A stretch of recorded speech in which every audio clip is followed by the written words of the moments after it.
12ই মে 2025।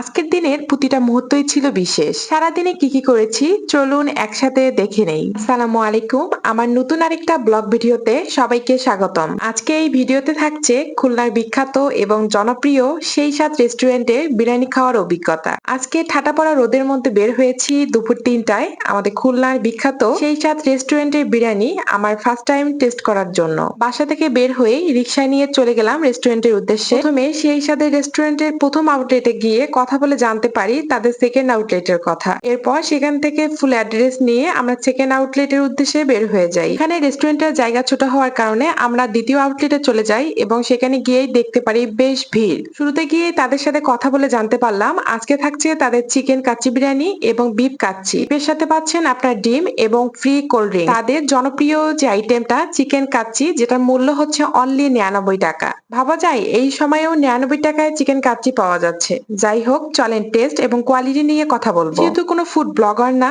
বা এই রিলেটেড কখনো ভিডিও করিনি, আজকে আমার ফার্স্ট টাইম, আমি ট্রাই করব আমার ওপিনিয়ন থেকে আমার যেটা যেমন লাগবে আমি সত্যিটাই আপনাদের সামনে তুলে ধরবো। তারা যে মাটির প্লেটে খাবারটা পরিবেশন করে এটা আমার কাছে বেশ ইউনিক লেগেছে। রাইসের পরিমাণ এবং কোয়ালিটি আমার কাছে মাশাআল্লাহ ভালো লেগেছে। ওভারঅল তাদের সবকিছু আমার বেস্ট ভালো লেগেছে। তাদের খাবারের পরিমাণটাও বেশ ভালো ছিল, আমার কাছে তো বেশ ভালো লেগেছে। আপনারা কারা কারা ট্রাই করছেন এবং নেক্সট ট্রাই করতে যাচ্ছেন অবশ্যই কমেন্ট করে জানাবেন। এরপর রেস্টুরেন্ট থেকে বের হয়ে আমার চোখে পড়লো চিকন চিকন জিলাপি, যেটা খুলনার মানুষ অনেক পরিচিত। আমারও বেশ পছন্দের এই জিলাপিটা, তাই এখান থেকে কিছু জিলাপি নিয়ে নিলাম এবং এখানে কিছু সন্দেশ লাড্ডু ছিল, এগুলোও নিয়ে নিলাম। এখন বাসার উদ্দেশ্যে যাওয়া যাক। এখানে আপনাদের ভাইয়া সেই চিপসটা খাচ্ছে, যেটা প্রথমেই কিনে রেখেছি, খাওয়া হয়নি। যাই হোক, খেতে খেতে সুন্দর একটা মুহূর্ত পার করে বিকালের দিকে যাচ্ছি। এই সময় আকাশটা বেশ মেঘলা। এরপর বাসায় এসে সবকিছু বের করতেছি। এখানে লাড্ডু, আমার লাড্ডুটা বেশ পছন্দ হয়েছে। আর এখানে নিমকি নিয়েছি। এই নিমকি নিলেই আমার শুধু আমার বাবার কথা মনে পড়ে, কারণ আমার বাবার নিমকি অনেক পছন্দ।